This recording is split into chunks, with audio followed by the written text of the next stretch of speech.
saco de nariz bosta, viu, meu? Meu, vai no otorrino mais vezes, então. Eu preciso de novo, porque, mano, meu nariz não para, olha isso, velho. Vai, momento ranho. Solta o ranho. É um saco isso daqui, cara. Galera que foi fazer a minutagem na live, foi em momento ranho, por favor. Eu vou tacar. Se você tacar isso em mim, velho. Vai lá. Vamos começar? Dê like na live, põe play que o Boulos falou do Bolsomito. É isso aí? Vamos lá. É 2 minutos de vídeo. Tá bom, põe no e-mail e vambora. No e-mail? O cara é bolsonarista. Ele foi ganho por aquela visão. Tá? Eu tô falando aqui do bolsonarista núcleo duro, não do Nutella, não do índice. O cara. O Lula pode dar um Porsche banhado a ouro pra ele. Ele vai votar no Bolsonaro. A vida dele pode melhorar, ele pode ter renda, ele pode ter crédito a juros zero, ele pode financiar a casa própria dele, ele pode... Ou seja, então não é... Pausa aqui. Como era... Eu vou te explicar o que acontece, ô Boulos. A paixão pelo Lula, parte da paixão pelo Lula veio de um aspecto pragmático do brasileiro pobre, que entendeu uma melhora de vida, ainda que ela seja falsa. Ainda que o estímulo ao consumo do Lula no início dos anos 2000, ainda que o endividamento do Brasil viesse a trazer consequências depois, esse cara teve aquela pequena sensação de comprei uma geladeira, comprei um carro novo, comprei alguma coisa, o painho é bom, o homem é bom. O Bolsonaro, ele trouxe outra coisa. O Bolsonaro, ele trouxe um pertencimento identitário. O cara olhou e falou assim: eu pareço com esse cara. Eu não aguento mais a Globo, eu não aguento mais politicamente correto, eu não aguento o medo mais de meu filho ir pra escola e se transformar num gayzão, né? Então eu amo o Bolsonaro. Então é um amor mais genuíno. Eu vou te falar, o amor do bolsominion pelo Bolsonaro é um amor mais genuíno do que o amor de um petista pelo Lula. Porque o amor do petista, ele tem a ver com uma falsa sensação de aumento de qualidade de vida, como eu falei. E o amor do bolsominion pelo Bolsonaro é uma coisa ainda mais ilusória. É uma coisa assim, a minha vida piorou, mas eu amo esse cara. E ele não enxerga a realidade. Ele simplesmente não enxerga a realidade imediata à sua frente, né? Tipo, o cara tá mais pobre, ele tá pior, as coisas estão piores, mas ele acha, ele tem a sensação de que porque ele viu num grupo de WhatsApp que o Bolsonaro está combatendo o sistema, né? De alguma ordem metafísica ele está no caminho certo. Vai lá. Pura e simplesmente o debate econômico da entrega. O Lula em 2010 saiu com 90% de aprovação. Isso não se repete mais. O Lula pode fazer um governo 5 vezes melhor que o de 2006, 2010, não vai sair mais com 90% de aprovação. E nenhum governo mais. Porque a gente vive numa era em que tem uma divisão muito mais definida do eleitorado. Não, isso não é verdade. Pausa aqui. O que existia antes é o seguinte, Boulos. Não existia debate político no Brasil. A verdade é essa. Nos 90 você não tinha debate político no Brasil. Agora, existe sim como um governo ser absolutamente popular nos dias de hoje. O exemplo que a gente dá é o exemplo do Bukele. Tá? O problema é que os problemas da vida real do brasileiro, tá? Você não quer resolver. Que é criminalidade. Vocês não querem resolver isso. Porque a ideologia de vocês não permite. Continua. É menor do que era há 20 anos. Isso tem a ver com as redes e com o surgimento da extrema-direita. Né? Se a gente não ignorar, não pensar, não ver esse fenômeno, né? A gente só vai ficar ficando ó céus, ó terra. É meio que time de futebol. Bicho, eu sou corintiano. Né? O Corinthians pode estar uma desgraça. E o Palmeiras, que é meu rival, fazendo o jogo do carrossel holandês, do Cruyff. Né? Eu vou estar falando mal do Palmeiras e falando bem do Corinthians. O bolsonarista, o governo do Lula pode estar de vento em popa, arrebentando. Desemprego zero, aumento da renda do trabalho. Ele vai encontrar um motivo para falar mal do governo Lula e dele Bolsonaro. Virou torcida. Isso, eu não estou falando aqui me lamentando. Esse é o jeito como hoje se forma a percepção da sociedade e se faz luta política. Nós temos que entender isso. Então, nós temos que modular nossas expectativas também em relação a isso. Sempre foi assim. Agora, existem problemas também e coisas que a gente pode resolver. Por exemplo, o tema do endividamento. Por que os dados e dizer, desemprego mais baixo da série histórica, aumentou a renda do trabalhador, pausa. Só uma coisa, é muito importante deixar claro duas coisas, tá? Esse negócio de desemprego. Um dos índices mais traiçoeiros para você medir uma economia é desemprego. Por quê? Primeiro que o desemprego, ele é medido por quem está procurando e não está achando. Esse é o primeiro ponto. Então, o cara que está procurando um emprego e não está achando, ele entra na estatística. O cara que sequer está procurando, ele não entra. Então, quando você vai para uma cidade no Nordeste, por exemplo, onde 80% da cidade vive de Bolsa Família, como é o caso da cidade que o Renan visitou, né? Outro caso, por exemplo, uma cidade que o Renato visitou, onde sei lá quantos por cento das pessoas também ali viviam de Bolsa Família. Essas pessoas estão desempregadas, mas elas não entram na estatística porque elas não estão procurando. Tá? O cara que às vezes ele faz um bico, ou ele é um informal eventual, não é o eventual, não é o informal constante, é o informal intermitente. Então, por exemplo, o cara ali, ele não tem emprego fixo, mas vira e mexe, ele faz um bico de vigilante de final de semana na balada da cidade dele. Esse cara, ele tecnicamente ele não tá desempregado.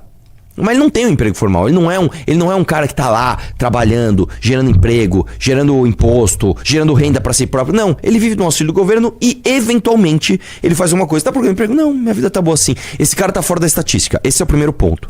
Segundo ponto, existe um gráfico, até é que eu não tenho aqui agora, tá? Que mostra como a qualidade dos empregos no Brasil diminuiu.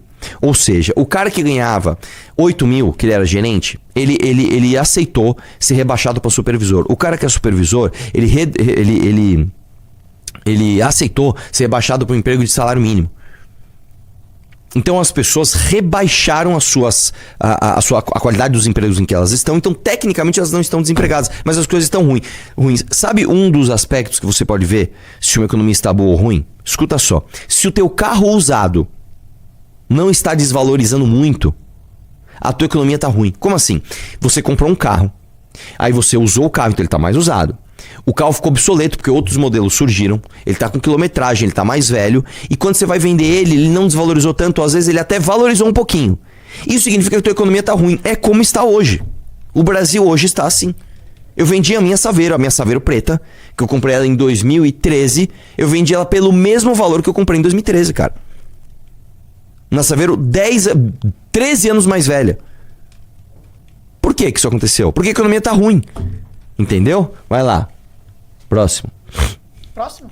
Não, próximo, desculpa, põe o finalzinho. Mínimo, né? Legal. Por que o trabalhador não tá reconhecendo isso? Porque ele não tá sentindo isso, porque no fim do mês ele tá tendo a mesma dificuldade. Porque isso que entrou para um lado, a dívida tá drenando do outro. Então, esse cara que tá ganhando melhor, que tem mais emprego, que tem melhores condições do que ele tinha no governo Bolsonaro, né? Ele também tá endividado pra caramba e ele tem a mesma dificuldade para fechar a conta no fim do mês. Isso é outra mentira, Boulos. A dívida cresceu no Brasil, mas ela nunca foi baixa. Não é que os caras não tinham esse problema de dívida e agora tem. Não, o problema da dívida já existia, ele cresceu, mas ele já existia. O que acontece é o seguinte, cara. Este cara, que é bolsonarista, ele não liga pra qualidade material de vida. É uma coisa psicológica. Vocês, durante tantos anos, vocês enfiaram tanta ideologia que não faz parte do que esse cara é, em essência, que qualquer pessoa que um dia chegou e falou, não, vem pra cá que eu sou... Esse cara se apaixonou e ele não vai largar. É isso. É isso. Tá? E isso é culpa de vocês também. Isso é culpa de vocês também.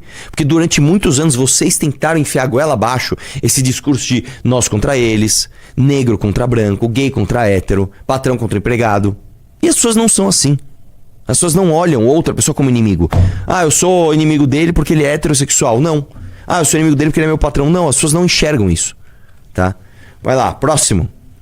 Like na live, pessoal. Como estamos de audiência e like, Heloísa? Ana Ering.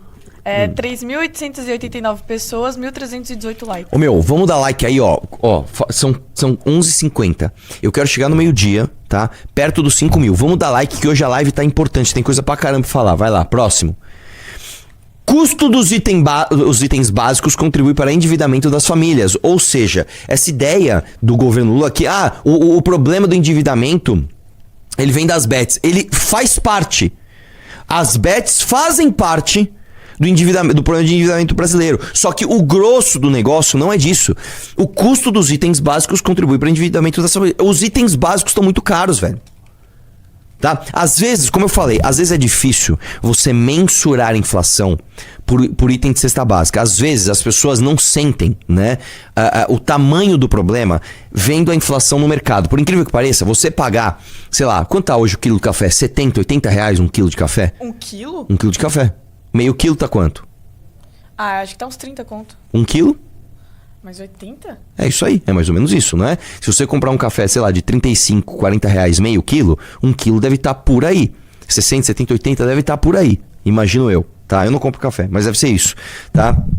Preço do feijão, preço do arroz, preço da gasolina, né? As pessoas, elas entendem que as coisas estão mais caras, mas é difícil de mensurar isso no dia a dia, porque a variação é muito diferente para cada produto, certo? Uma coisa que eu sempre falo, gente, é carro. Carro é uma coisa simples de você perceber, porque não tem como um carro que você usou, ele ficar mais caro do que quando você comprou. E quando isso acontece, significa que a inflação ela está absurdamente alta, a economia está ruim. Isso é uma coisa que eu sempre falo, cara, você vai comprar um carro, você vai pagar muito, muito, muito, muito caro num carro Este corte foi criado e postado automaticamente utilizando IA. Quer aprender? Se inscreva no canal e aguarde.